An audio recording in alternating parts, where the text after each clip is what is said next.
am going to demonstrate how to make fresh pasta today.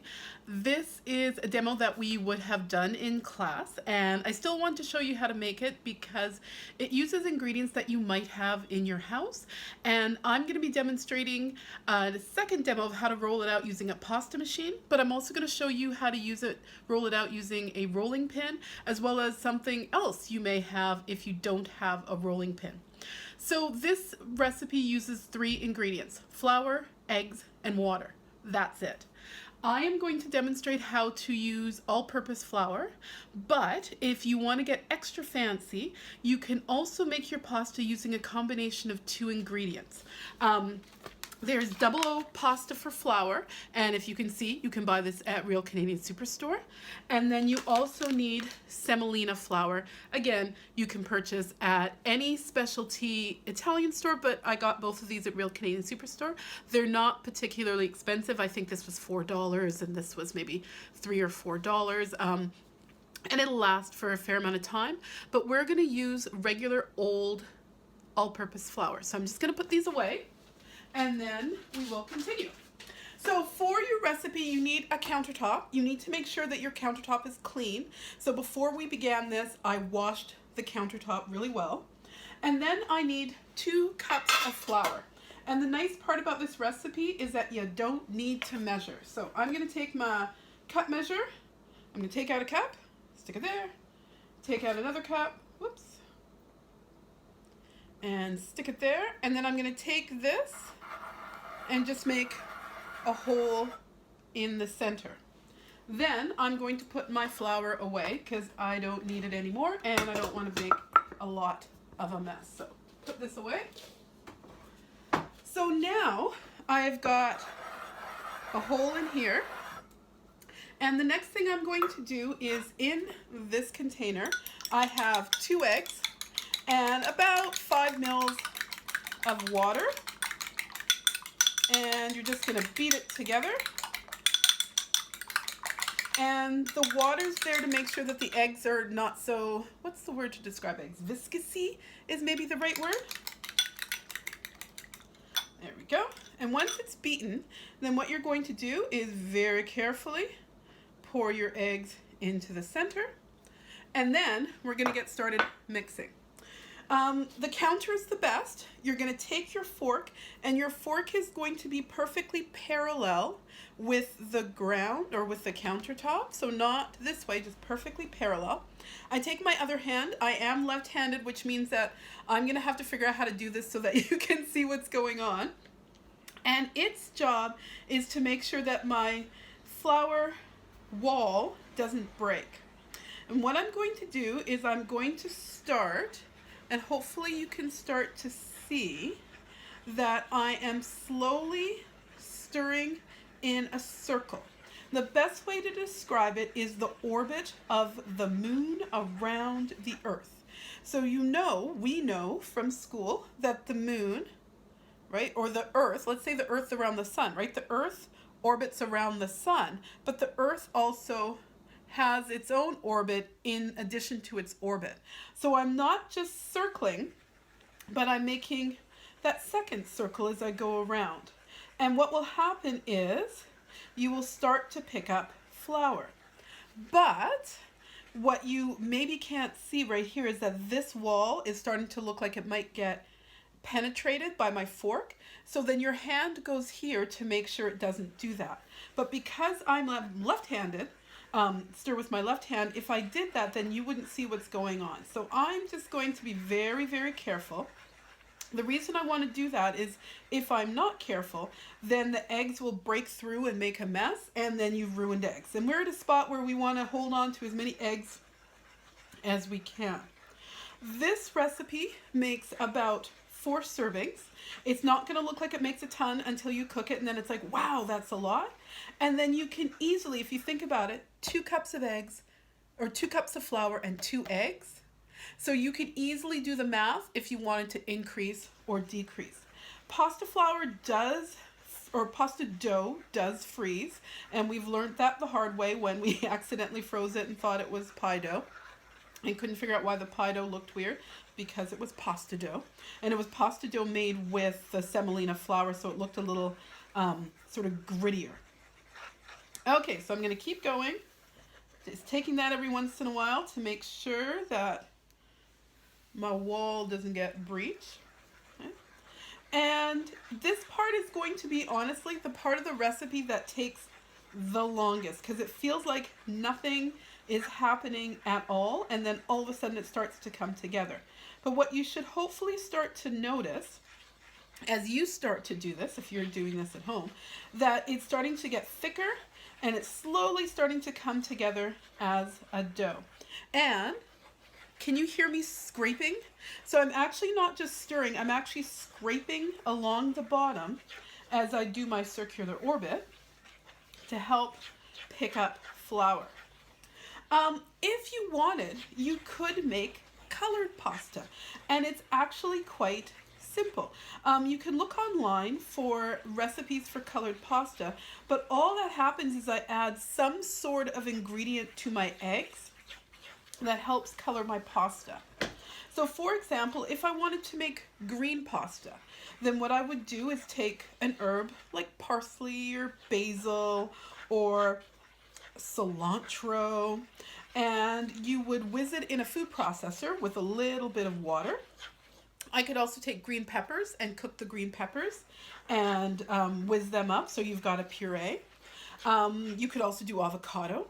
We did learn with avocado that as it sits, it turns brown, but once you roll it again, it turns green again. And we know that if you've ever seen an avocado, right, that's turned brown when you've maybe have half in the fridge. So that's how to make green pasta. If you wanted to make red pasta, tomato paste would be a good option. Tomatoes wouldn't be because they're too watery. You could also take, instead of green peppers, you could do red peppers and saute those and add those in there. Carrots give you sort of an orangey red. And then if you wanted orange, you could add something like paprika, because paprika is orangey in color. Carrots would give you a light orange color. Let's see what other color. I'm thinking of all the colors of the units. That's how I'm going to do it.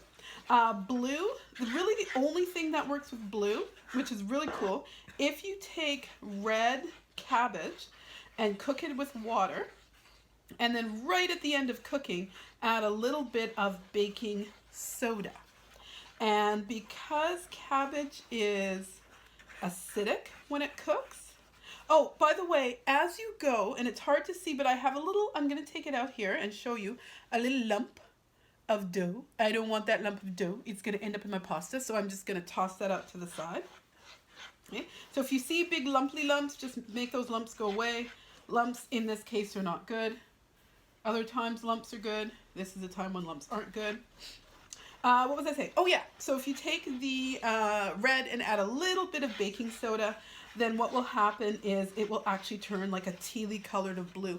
It's awesome, and it's science. Let's see, what other unit have we done? Black, you can make black pasta by using squid ink. If you remember that video that we saw about how to read a recipe, the women from that TV show, and they were looking for squid. Remember the squid, right? Shoots out the ink as its defense mechanism. Well, you can buy squid ink at very specialty stores, so you could add some squid ink. You could also do olives. If you take olives and puree them, olives would work. I haven't found anything for purple though. Maybe, no, red cabbage would probably still give you a red, but maybe it'll give you a purpley red if you want to try, go for it. And then we have yellow. So yellow, we've got yellow peppers. You could do curry powder. Oh yeah, I've got to finish. Ms. DeMart is not good at multitasking right now. You could do curry powder. You could do turmeric. Those are all yellow spices. Those would work really well. Do you see how it's coming together and it's starting to look more doughy? And I'm just going to keep doing this until it's dry enough that I can handle it without getting goop all over my hands. That's how you know you're done. You've got enough flour. And then again, as I'm going, if I see big things of chunky dough, then I'm just going to make those go away because I don't want big pieces of chunky dough in my pasta. And that looks like oh, that's just a big flour ball. So go away, flour ball. So yeah, those are different ways to make colors. If you ever do decide like, oh my gosh, Ms. Namar, this sounds like amazing and I want to try to make a colored pasta, and you do, please, please, please share photos with me. Worst thing that happens really is that your pasta doesn't end up the color that you want. If you do look online and find things, you may have to, just depending on the recipe. Sometimes if you add something that's super dry, you might have to add an extra egg.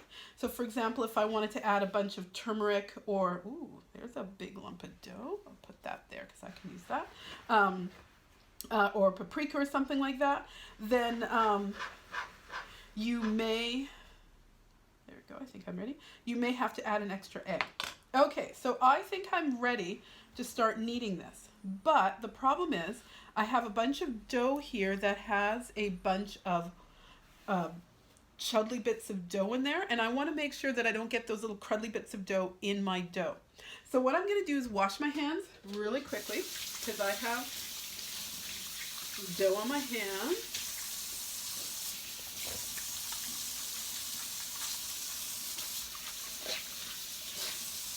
There you go.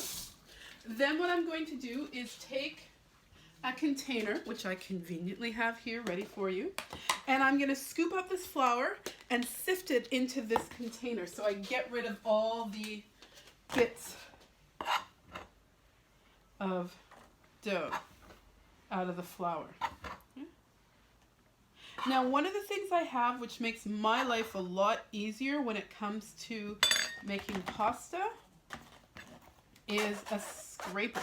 If you can get a scraper, they're not expensive, but man, are they helpful.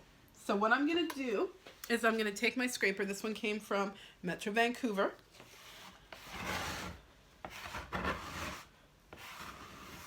And I'm just going to scrape all of this out of the way. Okay.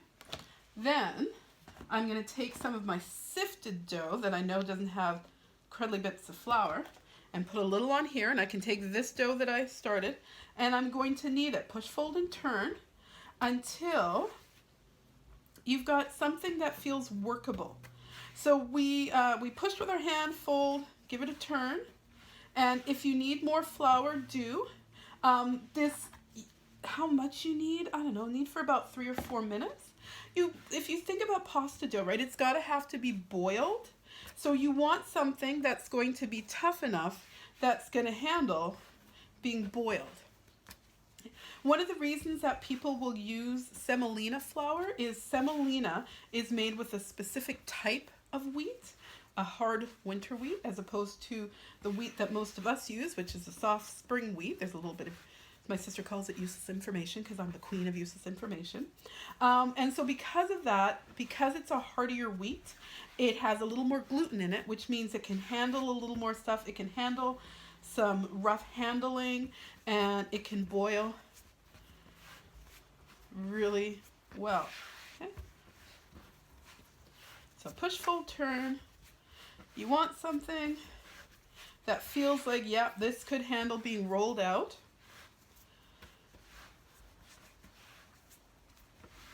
And could handle boiling in the oven, or boiling in water. Ms. Namard is also going to practice her editing skills, and I'm going to see what I can edit out of the video. Once this is set, okay, it shouldn't feel sticky.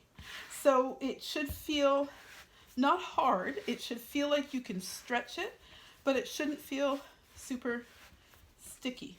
Once you've got your dough ready, then we do need to let it rest. We need the gluten that we formed to rest and relax. So what you're going to do is wrap it tightly with plastic wrap. And I would store it in the fridge. It can store in the fridge for about 3 days. I would go no longer than 2. And then I'm going to take all this flour. Again, I'm going to sift it to get rid of those little bumps. Get rid of all this blippy stuff. And then again, I'm going to store this leftover flour because we're going to need it for the second part of the recipe. So this is the first step, demonstrating how to make pasta.